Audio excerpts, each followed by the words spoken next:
Brutal attack. Ukrainian troops shoot Russian warplanes while bombing Mariupol city. The Sukhoi Su-34 was supposed to change the Russian Air Force. The twin-engine, twin-seat, supersonic fighter bomber, a highly evolved variant of the Su-27 air-superiority fighter, promised to usher in a new era of high-tech, precision bombing. Instead, the Su-34s have flown into Ukraine lugging the same old dumb bombs.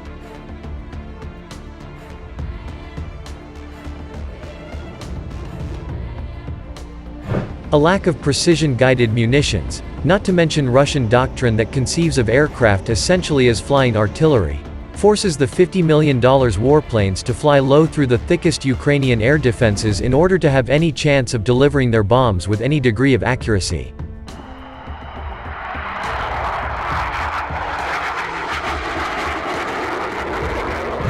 As a result, Su-34s are falling from the sky in numbers that must be startling for Air Force commanders. Their newest planes are suffering the same fate as their oldest. The Russian Air Force ordered its first batch of 32 Su-34s back in 2008. A second batch of 92 followed in 2012. The Russians as of 2021 possessed around 122 Su-34s in several regiments.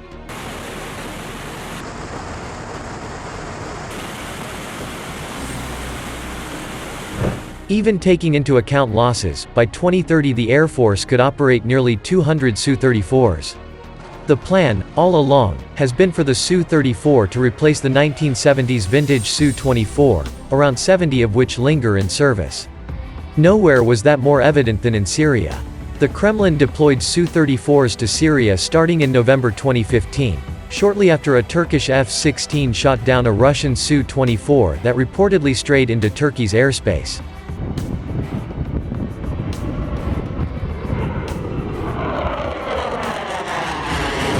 The Su-34 is impressive to look at. The type borrows the airframe of the Su-27 but adds a two-person cockpit with side-by-side seating. The Su-34 can strike targets as far as 600 miles away while carrying 12 tons of bombs and missiles, including air-to-air missiles. The 22-ton jet is armed with a 30mm cannon and also boasts a multi-mode radar and a Kibini electronic countermeasure suite.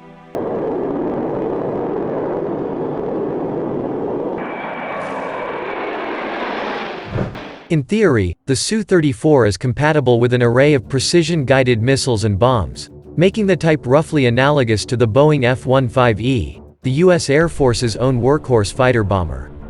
But there's a critical difference.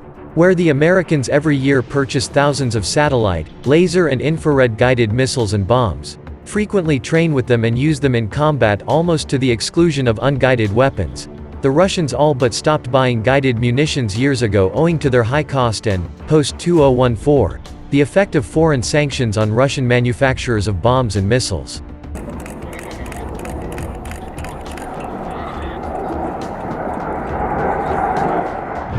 So while the Su-34 can carry guided munitions, it, and every other tactical warplane in Russian service, almost never actually does so.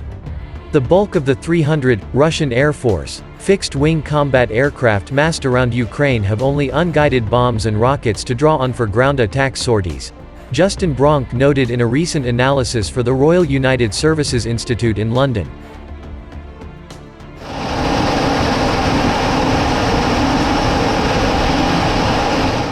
That's apparent not only in videos the Kremlin has released depicting the fighter bombers in combat in Ukraine, but also in the type's loss rate. Independent analysts have confirmed the destruction of 4 Su-34s in Ukraine. The Ukrainians reportedly have captured alive at least one Sukhoi pilot, Alexander Krasnyartsev.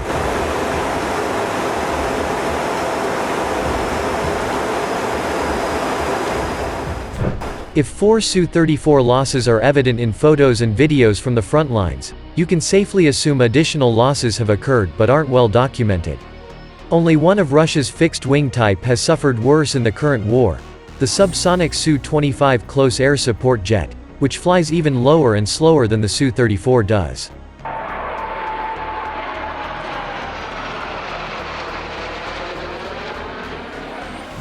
Ukrainian officials on March 18 claimed troops firing a shoulder-launched Stinger missile destroyed one Su-34.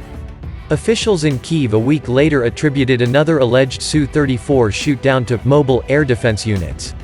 It's unclear whether they meant manned portable missiles or air defense vehicles.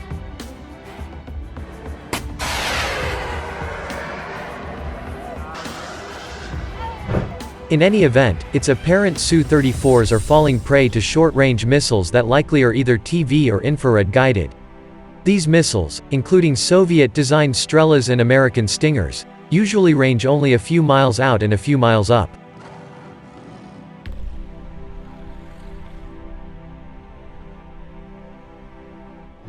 A warplane employing precision missiles or bombs, perhaps cued by drones or spotters on the ground, could lob the munitions from tens of miles away and 3 or 4 miles up, putting them beyond range of the most numerous short-range air defenses.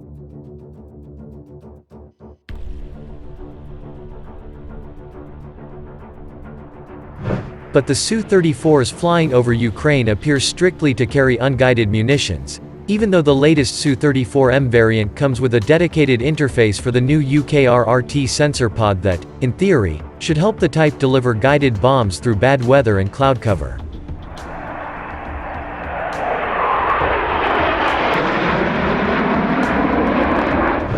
The Sukhois are dropping the same kinds of dumb bombs that the Su-24 carried during its heyday. And that means crews must actually see the ground in order to achieve any degree of accuracy. They have to get below the clouds, where Ukrainian missileers quickly can draw a bead on them.